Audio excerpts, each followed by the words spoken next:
What's going on, Packers fans? Welcome into an all-new episode of the Pack-A-Day Podcast. I'm your host, Andy Herman. You can follow me on Twitter at Andy Herman NFL. You can find the podcast at Pack-A-Day Podcast. I'm so excited. It has been far too long. I'm joined once again by the wonderful Perri Goldstein. You can find her, of course, on social media at Perri_Goldstein? Question mark? All right, just making sure. And of course, exclamation point. And of course, on Packs What She Said as well. And then the other one that we love as well, Wisco Grant. You can find him on the Wisco Sports Show. Of course, frequently on the Pack-A-Day Podcast with us as well. Friends, it is so great to be back chatting with you. Like I said, it has been far too long. How the heck are you doing? Great. I'm doing swell. I'm proud and happy to be the other one to Perri Goldstein's coasting ability. So that's perfect. I'm well. How about you, Andy? No one ever asked how you are. I am doing swell as well. No, it's been a really fun weekend. And no, legitimately, I've been looking forward to this one all day because it has been far too long since we've had the opportunity to chat and just kind of getting back. Like, I love this episode every year because it's such a great way to sort of look back at the offseason and what it's been so far. We go through all of this stuff at warp speed of, you get through some of the coaching changes and then, look at what free agents the Packers could sign and what free agents the Packers did sign. And you get all these different free agents through the course of it. Then you look at what players the Packers could draft and then which ones they did draft. And then all of a sudden you get through and you're like, oh, what the hell just happened again? Like what? And so I think this is like sort of a great way to kind of recap everything, but doing it in a very fun way. So yes, very, very excited for this episode today. I feel like there's a life cycle to all of those things, right? To the draft and to free agency where you get geared up and then it happens and then you analyze and then you move on. So it's nice to be able to look at it all big picture. I agree. Very much so. Well, we've got a lot of superlatives to get into today. That's what we're going to be doing. We're going to be going through some of the sort of major talking points and superlatives of this offseason, and we'll break it down for you in great detail, which of course we always do. So let's get into it right away. And I want to start with a fun one. To me, the question, first of all, is what is the Packers, or what was the Packers, however you want to look at it, biggest offseason storyline? It could be a variety of different things. I don't know who I want to start with. Grant, I feel like you're coming in hot. We're going to go right away with you. What is the Packers' biggest offseason storyline this offseason? So I don't think that this is the sexiest or the most interesting. Like it's not gonna affect betting or fantasy football or like be on any TV shows. But I think the thing that I'm sneaky most interested in right now is the change in philosophy on the O-line. Like they've prioritized athleticism and movement skills, and they haven't necessarily needed their linemen to be big, like people movers for a long time. And paying all that money to Aaron Banks and then drafting Belton in the second round, which if they would have done it later, it'd be one thing, but to take him on day two, it has to signal something. And I'm not exactly sure what it's signaling yet. I had Miner on right after the draft, and I think we talked about schematically some of the things that could lead to, like, they don't just want to run stretch zone all the time. They want to run more power. They want to do more gap or stuff like that. But that's just such a departure from what we got used to in Rodgers era, right? With these athletic, thin, gifted athletes in space, and they just are getting people the size of cement trucks all of a sudden. So that's really, really interesting to me. And I'm excited to see where it leads and kind of why they are building the O-line a little differently than we've been used to, honestly. So it's so funny that you say that, because I expected kind of the top conversation point to be here, Jair Alexander, but what I had was the offensive line. I had exactly what you said. And here I think I'm being like all sneaky and be like, I'm going to come in hot. I've got a good one right away. We're going to talk about the changeover in this Packers offensive line. And it's a little bit tough because I don't know exactly what it's going to look like in season yet, right? Like we could get to the season and it very well might just be Rasheed Walker, and still Aaron Banks is going to be at left guard, and that's going to be a change. But Jenkins and Sean Ryan and Zach Tom, and maybe there's no Anthony Belton. But when you go and you you sign your biggest free agent, and it's not arguable at the time, it was their largest human being on the roster. And that's notable. And especially like you said, it's a change in what they've done in the past. And then you're like, maybe that was just a one-off because he is such a great mover as well. And then you get to the draft, and in the second round, despite not necessarily having it as a quote unquote need, you go and you draft another massive human being. Now, outside of Nasir Stackhouse, so they signed an undrafted free agent along the defensive line, was then the largest human being on the roster. And it's like, okay, this is not by accident. This is legitimate and real. And it's really interesting to see like just this change in real time of how they're kind of viewing and, just changing the shape literally of their offensive line. Perry, did you have Yeah, something different? Oh, sorry. another interesting part of this to me is, well, I think I'm on a little bit of sorry about the connection again, but it's not like like when they signed Banks, their best player on the line at that moment was probably their left guard, which is where Banks is going to play. And then they draft Belton, who probably, it depends on who you ask, but like projects really well at left guard too. So it's not like they're signing massive people to be easy fits. Like they're just collecting massive people, knowing that that's what they want, and they're going to figure it out kind of as they go as they build this thing. So that's like a further example of how intentional this is. So it's interesting to me, and I'm glad that this also interests you, because I don't know if O-line construction is the sexiest thing to lead the show with. No, but it's interesting. It's unique. Perry, what did you have, or how do you feel? I mean, I was just gonna say, I wonder if it's just if they already thought of doing this, years ago, because I feel like front offices have things in motion longer than we react to the immediate, but they've been planning things for a while, or if it's a little bit of like seeing what the Packers run game was like last season and what a weapon it can be. And they're like, okay, we were moving towards this, but now I feel like we have to accelerate it to get that, to optimize what was the best thing that was happening on our offensive side. Mine was not even remotely related to this. Mine was that the Packers hosted the draft and that it was like incredibly successful, more than successful than anyone thought it would be. I think over 600,000 people were in Green Bay, Wisconsin over the course of the weekend. And by all accounts, I heard it was a fantastic A+ draft. And that's really huge because Mark Murphy has been planning this for basically his entire tenure as CEO. And even up until this year, people had a lot of reservations about it. So I feel like Green Bay kind of proved that they can play with all the big market teams. And that's really awesome for the town. It's a beautiful one, and it's perfectly well said. And it probably is, looking at it objectively, probably the biggest offseason storyline for Green Bay is just how successful the draft went and just what an unbelievable event that they were able to host. So I think that's true. And then the only other thing I'll add here is I think probably the offseason storyline that's taken up the most oxygen, whether it be on air, prints, digital, etc., is definitely the Jair Alexander situation. We'll get there, Andy. That's probably one of our answers for another one. I'm sure that will come up on multiple occasions today, but that's probably the one that's taken up the most air as well. But I think all three of these are sort of encompassing of, you've got the off-field, meaning the draft that happened. You had the drama of Jair Alexander, and then you have the on-field implications of Green Bay changing over this offensive line in real time, which I think is, again, very, very intriguing. Let's get to our next one. Biggest offseason surprise. Perry, we'll start with you this time. So this one was actually one I was having a harder time with because I don't know if the Packers did anything like largely that shocking this offseason, to be honest. It was like a very like cut and dry draft. And I didn't want to go wide receiver in the first round because it's Matthew Golden is a response I have for a later question. Yeah, I don't think they did anything that surprising. Maybe you can certainly make that argument, right? Like they didn't make any splash signings, but that's okay. I mean, you could argue the Aaron Banks, for what it was a really big deal for a guy that was kind of a surprise. But they had a very mundane offseason, which is not a bad thing. I'm not saying it's a bad thing. It just didn't surprise me that it went that way. There's nothing shocking. I think that's totally fair. There's a couple ways I could have gone with this. Grant, I'll let you go first. What did you have? And then we'll kind of, I'll follow it up.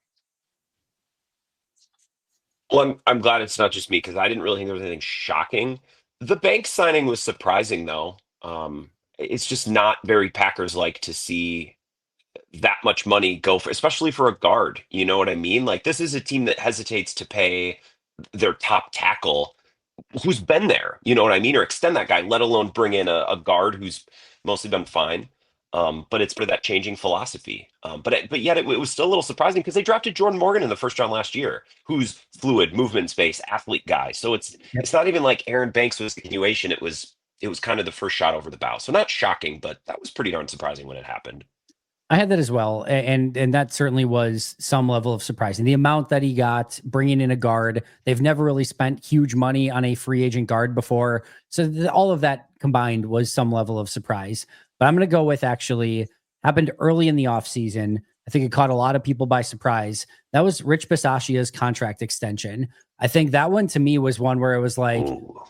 I didn't I just, of all the things that could have happened with Rich Bisaccia, like when there was like breaking news about Rich Bisaccia, the thing I was expecting was not contract extension. If you would have told me he retired, I would have been like, okay, I could potentially see that. If you would have told me that Green Bay decided to go in a different direction, I probably could have understood that as well.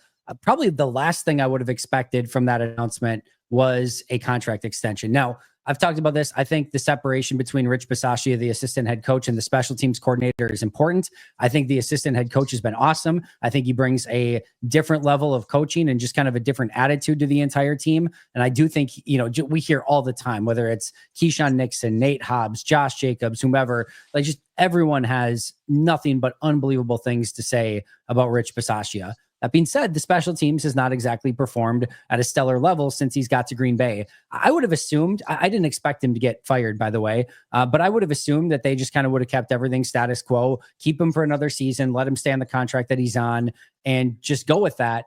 But I certainly did not expect an extension. That's fair. I kind of forgot they did that. So it happened so early on. It is one of those situations that it's like, as much as you hear about the guy and how much they love him and that he is the assistant head coach, so he's like more than just the special teams coordinator, the product on the field is like not reflective of any of that narrative. So balancing that out is like, well, I'm so glad you all like him, but why are you still in the bottom quarter of special teams? Pretty easily in the bottom quarter. And we'll see. I can't get that. I was just gonna say, I can't get that ending sequence against the Bears out of my mind. Like, how did they not communicate on the sideline? How did they not know McManus's range? Why was the timing like it's special teams coordinator, head coach, assistant head coach right there next to each other? So I'm more concerned with that, and that's stuck in my mind. I know you can look at like the season-long special team rankings, but like a moment like that, that's just so concerning to me, and it's not leaving my mind. I'm not forgetting about it. Yeah, and Rich did talk about, kind of feeling like he let Matt LaFleur and the team down, and I loved his, introspective and just kind of how he was looking at everything. And I mean, I still, again, I think he's overall a value add for the organization. And I'll say it again, I would not have fired him, but I thought the extension was definitely a surprising move this offseason. Let's get to our favorite offseason move. I'm going to kick this one off. I'm going to go with replacing Josh Myers with it ultimately like Elton Jenkins at center, but really kind of going with Aaron Banks at, going from, him to left guard and then kicking Jenkins to center. To me, you're moving on from your weakest link along the offensive line and really probably on the offense in general and upgrading it to me in a pretty significant way.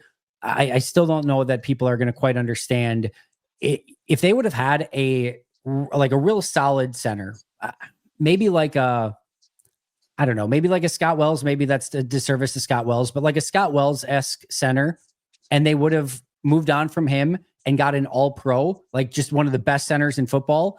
I think the distance between like a Scott Wells and an all-pro center is the same like distance between Josh Myers and like a solid to good like left guard / center. So if Aaron Banks is just solid to good and you've gone on your offensive line from Myers to that, it's the same as going from like a solid center to an all pro, in my opinion. So I think it's going to be a massive improvement along the offensive line. That was mine too, Andy. Love it. In different words, but like just I really felt like they upgraded the offensive line this offseason. And Green Bay has always had a very solid to range. The range for Green Bay is very solid to one of the best offensive lines in the league. And to your point, the weakest link is no longer on the team, meaning automatically I feel like they're going to be better, especially moving Elton to center. I am like a little dubious around like the reports coming out that he's a little upset, which I think is fair from like a monetary standpoint. on his part. But in terms of like trotting out a best five, they're going to be better. And we've seen how important protection is for Jordan Love. He's like, can be kind of two different quarterbacks depending on whether he can like set his feet appropriately and throw. So if he's fully protected better than last season, then I also imagine that's going to make him play better. Offensive line and corner are those two positions where the weakest link is magnified. And in my opinion, moving on from Josh Myers and Eric Stokes has removed kind of that weakest link from both of those areas. And it's really going to, I think, make it so that both of those units are a lot better. Grant, how are you feeling about your favorite offseason move?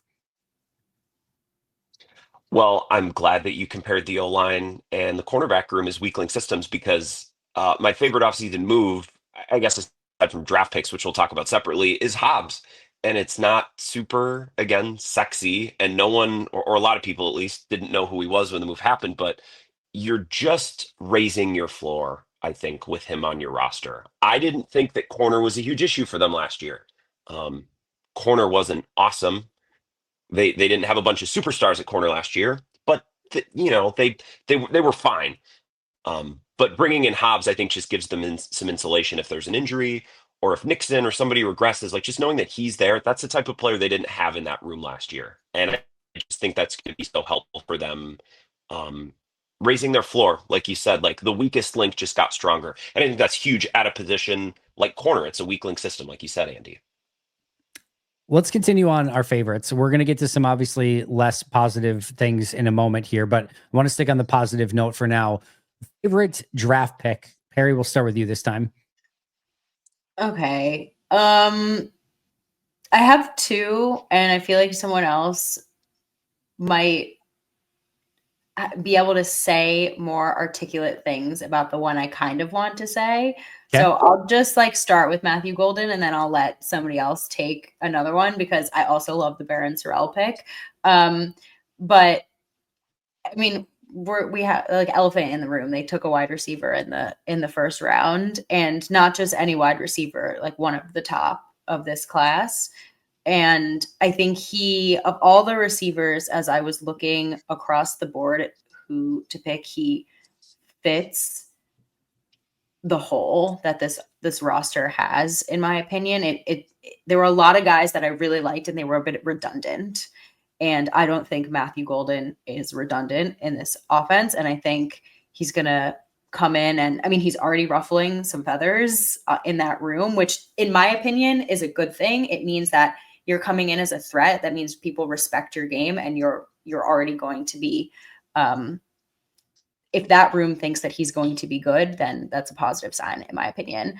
My biggest fear was they would take wide receiver in the first round and he'd be a bust. So I really hope that doesn't happen. But I'm excited to see what this offense can do with like what I believe is a true one. And he's coming into like a perfect fit with Matt LaFleur. So I'll let someone else talk about Matthew Golden if they want, or any of the other picks. But I actually, in general, really love this draft for them. I remember last year there was like, I could be misremembering this slightly, but I think different. I know Daniel Jeremiah had Marshawn Lloyd as his top running back. There were multiple analysts who had Edgerrin Cooper as their top linebacker. I can't remember. I think the other one was maybe Bullard at safety. Like there was another player. Maybe it was Jordan Morgan as the top interior off. There was another player who was like the number one player at their respective position. And then I think technically they got a lot of people's best long snapper in the undrafted free agency as well, but I digress on that. Matthew Golden was once again Daniel Jeremiah's top wide receiver in this draft. So the fact that they were able to get him when they did, and after a couple other wide receivers were taken, even I still think is a huge pick. But Grant, I'll move to you. Who is your favorite pick in this one? So obligatory Matthew Golden. The pick was awesome and it's fun, and like it really feels wrong to name anybody else. I am with Perri in that if this guy is a bust, we might be like waiting another 25 years. Like I think of the line from Veep where Amy tells Selena, it's like, you're the reason we're never going to have any other women presidents because we tried one and she sucked. So like, I hope he doesn't suck, because if he does, it's going to be so long until we get another one. Sneaky draft pick that I like. And again, like I'm no football expert here, but I should say I'm no like draft prospect college football expert. Colin Oliver really intrigued me because we seem to be in an era where pass rushers are so like edge rusher coded. They are edge rushers. They are designed to be these huge Nick Perry, Rashawn Gary like machines coming around the edge. And I watch Colin Oliver. I'm like, oh no, he's a linebacker who can also line up and rush the passer. Like he feels Yep. like a little bit of a throwback. Like Clay Matthews is, I would never compare him to Clay Matthews, but Clay Matthews was not an edge rusher. He was this badass linebacker who could line up at defensive end and was really good at getting after the quarterback. So, I mean, Clay Matthews was a first round pick for physical measurable reasons, and Colin Oliver wasn't. But it's that prototype. It's that the idea of the player is kind of against what we've gotten so used to when looking for pass rushers. And that intrigues me. No clue if he'll be any good, or I could not possibly predict how good he'll be, but the idea of him compels me. Let's put it that way. I like that one a lot. He's a really fun player to watch on tape and just a different flavor of anything that they've had in a really long time. And I think that part is legitimately exciting. I kind of tiered this one a little bit, probably cheating. Matthew Golden is just like the obvious answer. We love the pick. There's who doesn't, right? And I'm not saying that was no disrespect, but I'm just saying, like, of course, like obvious, like everyone loves Matthew Golden. Whatever. There's just an opportunity to drag Perri, so that's the only reason I did that. No, the second one I had was Savion Williams, just because I fell in love with him when I was watching the tape more than I ever would have expected. The very first player that I watched in this draft class was Savion Williams, because Justice and I did sort of like a homework assignment of like, hey, next week, let's watch a couple of these players. And he chose Savion Williams. So it was like literally the first player that I watched. And I liked him, but I'm like, yeah, it's not really, like Green Bay's not like I'm going to just draft like a gadget wide receiver sort of. And then the post-draft watch of him earlier in college, where he was just a legitimately good wide receiver, totally changed how I viewed him. And some of the stuff he did was just so freaky. And then I'll just add, like, the third one was somebody that I didn't expect a ton from. And when I threw on the tape, I was just overly excited about, and that was William Brinson. Was not expecting to love that pick very much, as I just kind of watched some of the stuff initially. And then he's one that, like, the more you watch, the more you're like, there is so much attention to detail and little things that he can do, that he brings to the table, that you may not get at first glance. And I really appreciated that about him. So different tiers of them, but those were kind of the three that I really liked in this draft. Now we have to get to some of the negative stuff, unfortunately. So let's go with biggest remaining area of concern. And Grant, I will start with you. Well, pass rush. I'm not surprised that they didn't attack pass rush on day one and day two. Maybe a little bit on day two, but I'm not shocked that they didn't address it as heavily as maybe fans wanted, because Goody and the Packers have been telling us for weeks and months, really going all the way back to last year. It's like, no, we actually like the guys that we have. And sometimes when, front office people or coaches say that, it feels like lip service, like they're hyping up their own players, but they say it often enough, and they say it in specific ways, and they fire the coach who was responsible for that group last year. Like, okay, maybe we shouldn't be surprised that they feel better about that group. And I think it was either Bill Huber or maybe I think it was Silverstein who wrote, like, yeah, external perception is not matching how they feel in the building about that group of guys. I felt the same about corner last year. I was like, how did they go into the season with this position group at corner? And then they turned out to be okay, right? They weren't awesome, but they were fine. I worry that this pass rush is going to look a lot like it was last year, and it's really difficult for the rest of the defense to be that good. It's hard to have an impact at corner or at safety in the same way that you can have a direct impact as a pass rusher. And I just worry that that could limit the ceiling of the defense. So I'd say pass rusher, but it's not an unfamiliar spot. I felt the same way about corner last year. And I think the Packers were one way or another vindicated. So I wouldn't be surprised if they were vindicated again this season. Fingers crossed. Perri, what about you? I feel like I understand the comparison, because those are the two areas. Like, mine is cornerback depth still, but I feel like they're hard comparisons, because as we saw, like, you can get by on the kind of like rotation and like excellent safety play, right, of that like back end of the defense. I think it's maybe I'll eat my words on this, but like a little bit easier to like cover up with scheme. Whereas, like, I feel like if the Packers, I'm with you, Grant, if the Packers don't have good pass rush, like, there is nothing covering that up. Like, you're just not getting to the quarterback, and that's it. And to your point, you're making everything a lot harder. So to me, it's like, one, you can work around, and one, it's very black and white.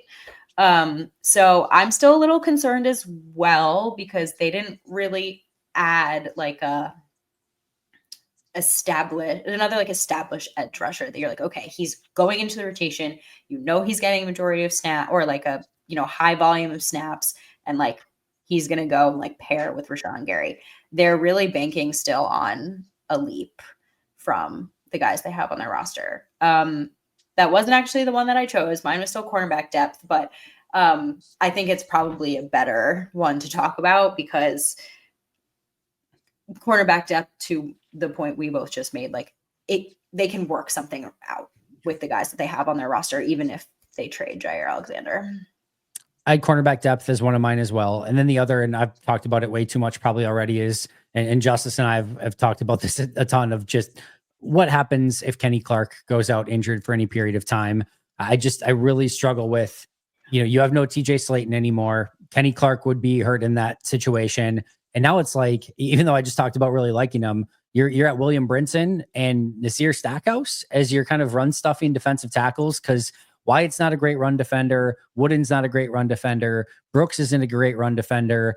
And now you just get really kind of thin in that interior of the defensive line. Like, even just with Slayton out, as much as I like Brinson, I still think that's a little bit of a concern as well. And you just don't have another type in there that can kind of clog some of those holes. And as Justice put eloquently, if Kenny Clark goes down, like, and hopefully if it would happen, it would happen before the trade deadline. Like, you're just going to have to make a move at that spot, because you don't really have a player on the roster as is right now to kind of fill that. And I mean, you could say that if this person gets injured in a lot of different ways, Rashawn Gary would be a huge issue.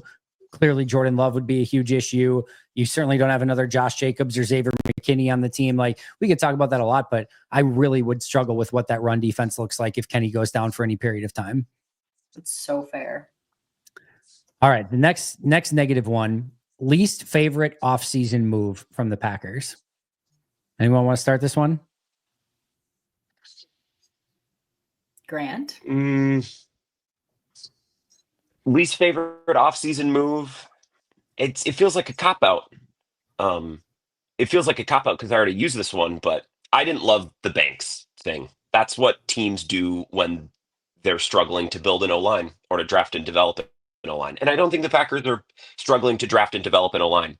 So I guess if you have the money, there's way worse ways to spend it than on O-line, or it would be worse to maybe not spend it at all if you feel like your team has needs. But it's not a massive complaint. I'm not losing sleep over it, but it did not feel true to form for the Packers, and their form at O-line has felt very successful, and that's been borne out in the results over the years. So I didn't really love that, but I don't think it's some ridiculous move. It just wasn't my favorite. Perri, did you have a thought on that, or did you have a different direction? I want to follow up on that if you are. Yeah, go for it. I actually, you can just answer that, because I couldn't really think of that much for this one. There was nothing that they did that I was like, that was egregiously wrong. Here's what I would say. I don't hate the Banks contract, and I'm actually legitimately looking forward to seeing what he can do at left guard. If you gave me the choice between Aaron Banks at 4 years, $77 million, Mekhi Becton at 2 years, $20 million, or taking a flyer on Tevin Jenkins, the former second-round pick from the Bears, for 1 year, $3 million, the Banks is the last one of those that I probably take. And I'm willing to, because you don't have this like major need at the position, right? Like, you can probably figure it out. Like, if you needed to go this season, Rasheed Walker, Jordan Morgan, Elton Jenkins, Sean Ryan, Zach Tom, you could have done so. Now, you needed depth, no question about it. And I love the fact that they addressed it. I love the fact that they brought somebody in free agency and took a second round pick. I don't dislike either of those things. But again, for my money, and it's not my money and it's not my decision, but I would probably have rather had Mekhi Becton at 2 years, $20 million, or even Tevin Jenkins on a flyer 1 year, $3 million, before I go all in on Aaron Banks at 4 years, $77 million. That's very interesting. If that makes any sort of sense whatsoever. And again, you pay for what you get. So, I do think Banks is the best of those three, but I don't think it's that much better. I think that's still a pretty like large jump in pay for maybe what's not as large of a jump in actually productivity out on the field. Just that's how I would define it. But again, I'm not upset by it. I don't like dislike it. It's not one that I looked at and like, oh my God, what are they doing here? Like, I see the vision. He's a big guy who can move. It's so, you can look at every free agent move like Aaron Banks and every draft pick in Belton and look at what money you could have spent elsewhere and look at what draft pick you could have potentially spent at that point in time and say, man, that would have been more fun. Jack Besh was out there. Trey Harris was out there at wide receiver. There's a variety of different people that you could have, maybe put in that situation. And like, it would have been much more fun. It would have been maybe a better draft pick. That's going to happen anytime you get a big guy like that. And at some point, if you always do that, you're going to end up with no big guys on your offensive line, no physical power on your offensive line, especially guys like that who can move. So it might feel a little bit underwhelming in the moment, but those guys don't come along very often. And when you have the opportunity to add them to your roster, it's usually good for business.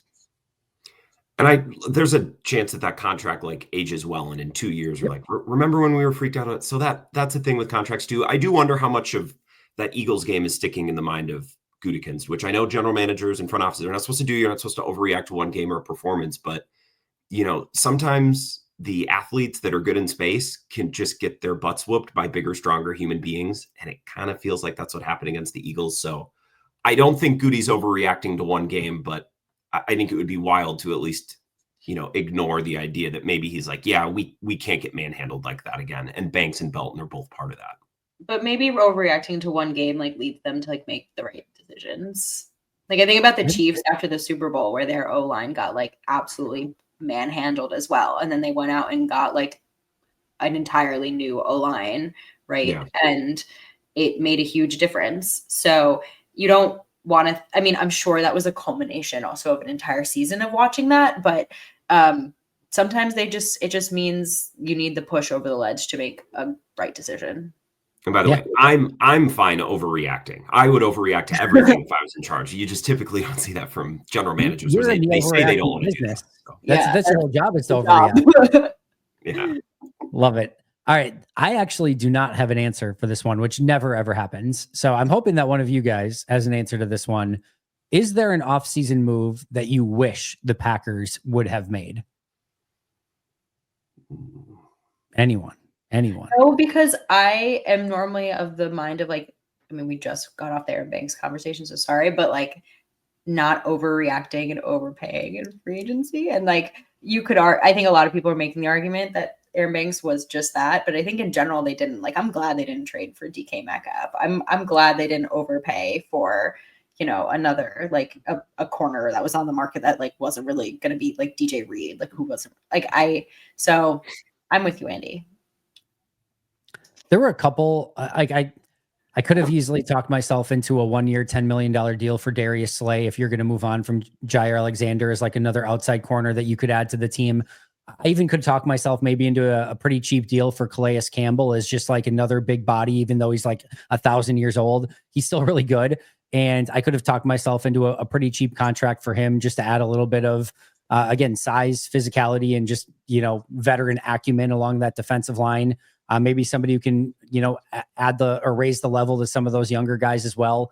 I probably could talk myself into of like, I wonder what it really would have taken to get Trey Hendrickson, and maybe you don't do the Banks deal so you have the money for him, and maybe you don't have like if you spent 2 4th and 5th round picks on edge defenders, like if you don't sign Banks, you send a 4th and a 5th and maybe a little bit something else.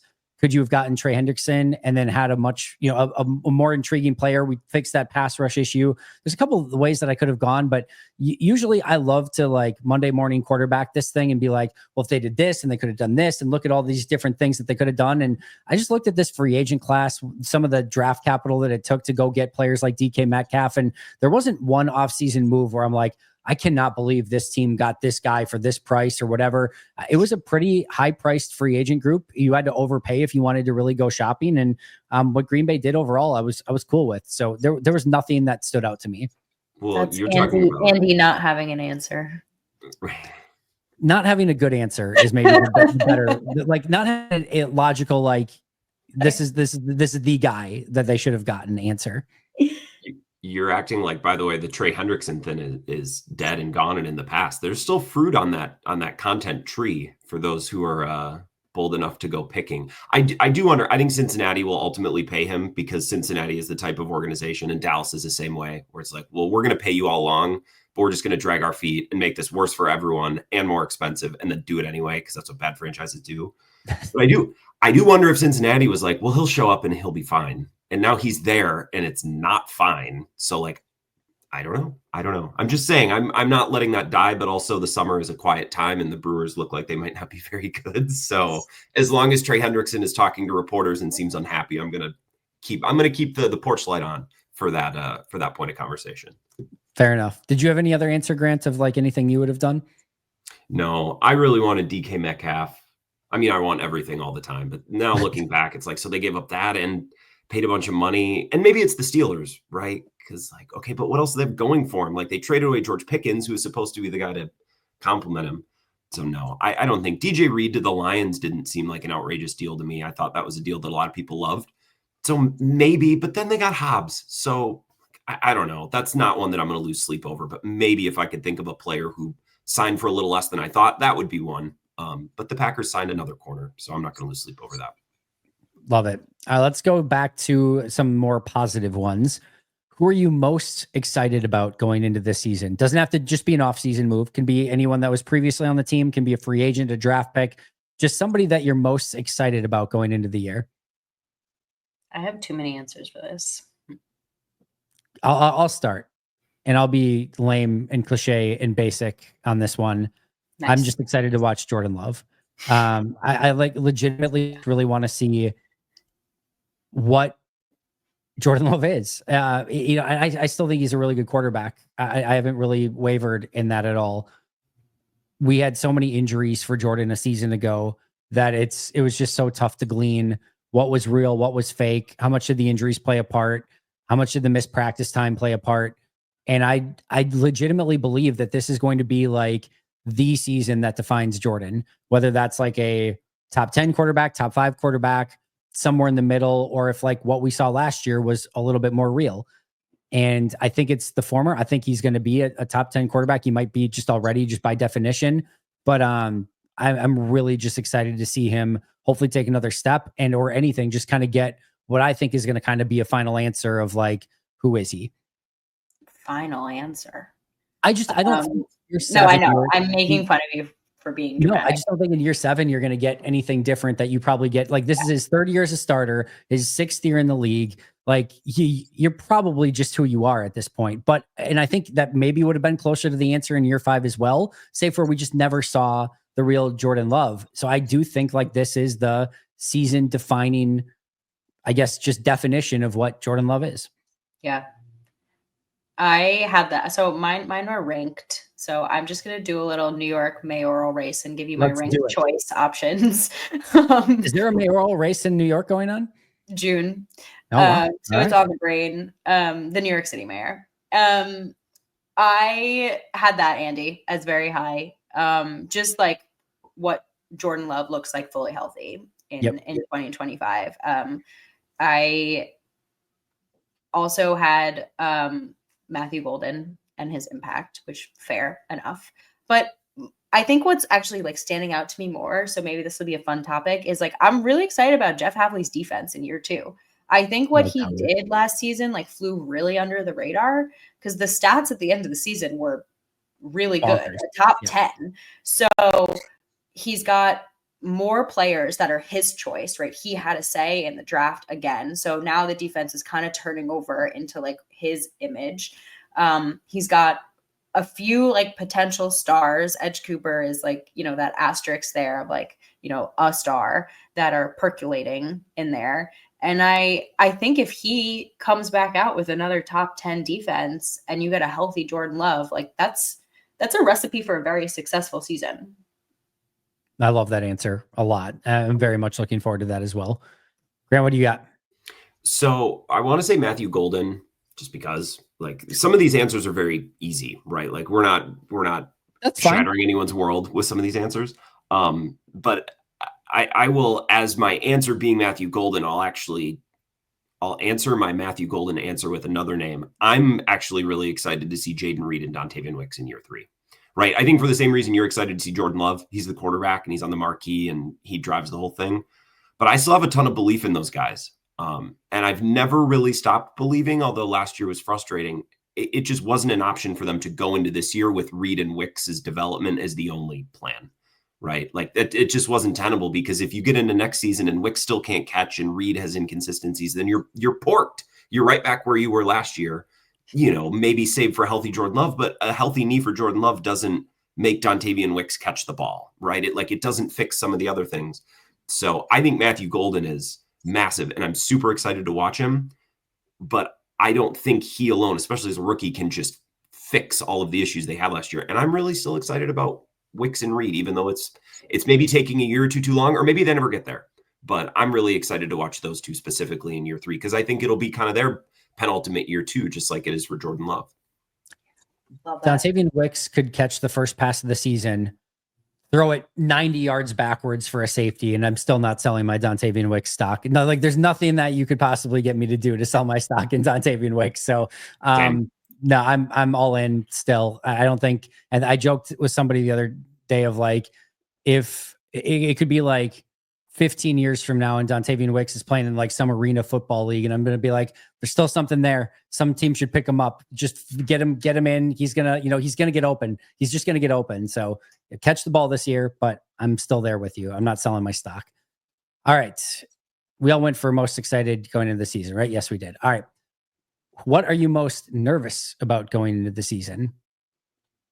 I'll start with this one. It's something we discussed already, so I don't need to go about it long. It's just the pressure. It's that to me is it. There are no Super Bowl winning teams that can't get significant pressure on the quarterback. It's just a prerequisite to being a great team. And I'm not saying you have to be top 1 or top 3 or top 5, but you've got to be pretty damn close, and you've got to be able to get some pretty consistent pressure, usually with 4 guys.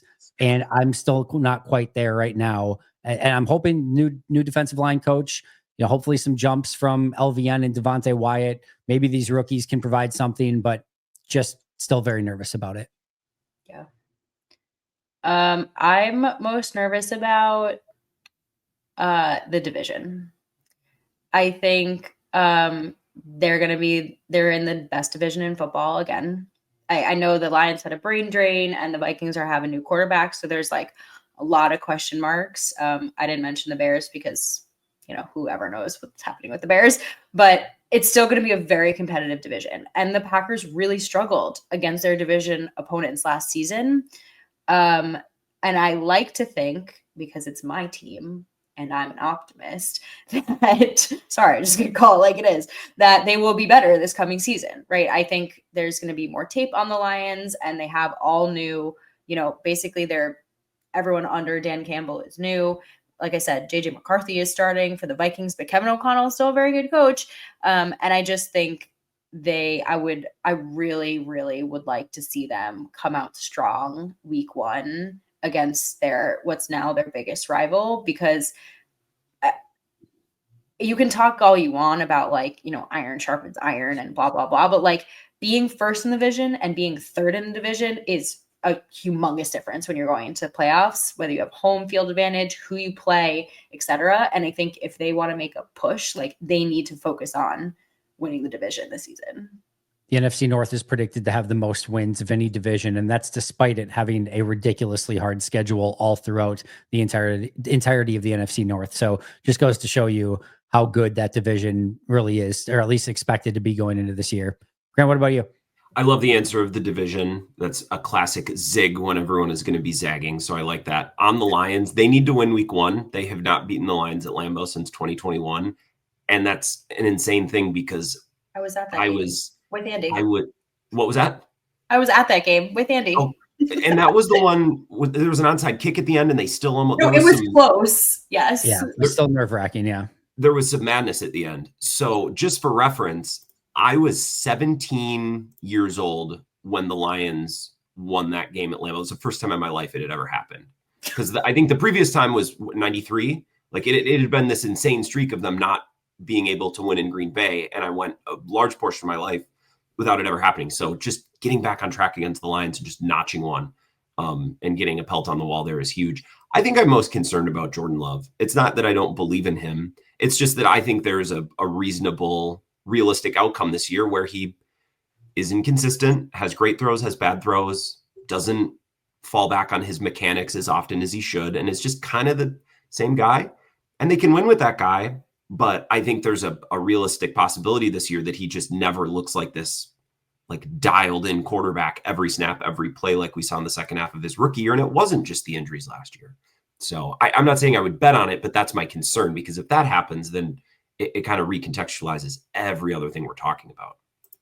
There's certainly nothing more important, right? Like, and if something did go wrong or it just didn't, meet expectations, that's definitely one of the worst case scenarios, is that just Jordan is not as good as we thought he was going to be. And again, I'm with you. I don't think that's going to be the case, but that there certainly is at least some level of nervousness of like, what if it's just not what we expected? And then that would really, I think, kind of reset things a little bit, or at least kind of make you rethink about the way things are a little bit. So don't think it's going to be the case, but I can totally see where you're coming from. All right, we're going to go these last few, just kind of lightning round. Biggest remaining mystery. Is Jair going to be on the roster or not? A lot of oxygen on it. I had to. No, it's what I had to. What else are you going to do for this one, right? It's the most obvious one too, but I don't know what else you would talk about. Grant, do you have something different? I mean, the mystery, the word mystery is exactly what this Jair thing is. Like, every report gets me to switch how I previously felt about it. The wildest, not a report, but the wildest thing in this whole saga is Jeff Hafley, who would read you the phone book at his press conference if you asked, gave the brief answer on Jair. Like, he wouldn't give an answer. Yeah. He'll spill his guts over everything. And he gave us the company line. I'm like, I don't think I've ever heard that before. So that's how you know that this thing is weird. It's a mystery. It's a pure mystery. I don't know if anything else on the team or on the roster even comes close. And then a couple days later, the defensive backs coach Derek Ansley says, "Oh yeah, I talk to him every morning." And so nothing makes sense.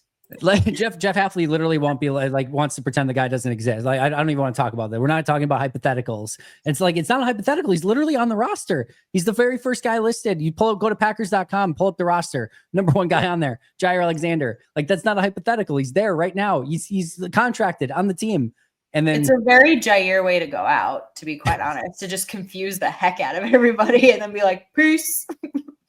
And like, you can't even like game it out to be like, oh, I wonder who's gaining leverage by this. It's like, there's nobody. Like, none of it makes sense. It's so bizarre. It's so weird. This is what's wild is 2 weeks ago on my show, I made a timeline, like all the way back to the combine when Goody first spoke. And then like every report that's happened. And I'm like, well, if we just like, I'm trying to color code, like I'm trying to find anything. And it's like the Pepe Sylvia scene from Always Sunny. Like, you can try to connect it. I was just about to say, you are that meme. Yeah.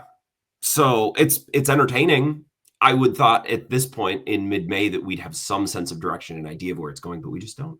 And it's kind of, I don't know, it's kind of fun because most things in sports, we get a report every single day. And this thing it's like the wind. It comes and goes and it never really seems to make sense. And the weirdest thing is like, this has every reason to be very like, there could be a lot of vitriol and hatred between both sides and just be like, and yet it feels like there's like this weird connective tissue between them, where like Matt LaFleur is telling Schrager like, yeah, actually things are much better than you would expect. And like, then Derek Ansley's like, yep, talk to him every morning, give him a, piece of good news or a word of advice every single morning. And it's like, what is going on? I don't understand. Text all the draft picks. Welcome to Green Bay.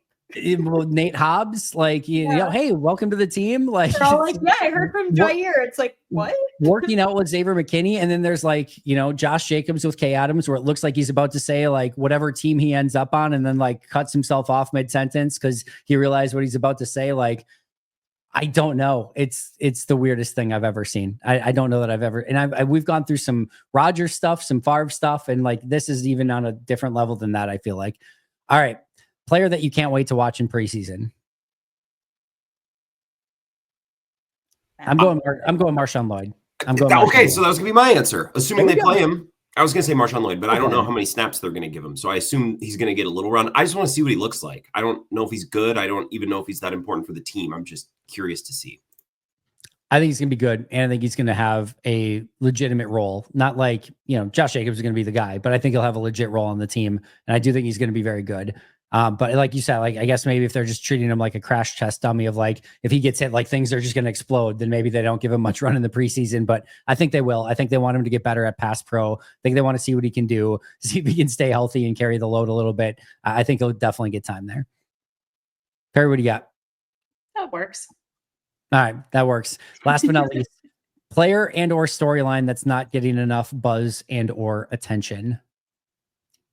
I actually think about this a lot. And it's like, if you listen to Pax, what she said, it's a major talking point on our show, which is like, there's some contracts that need to get sorted out in 2025. And they're kind of major decisions.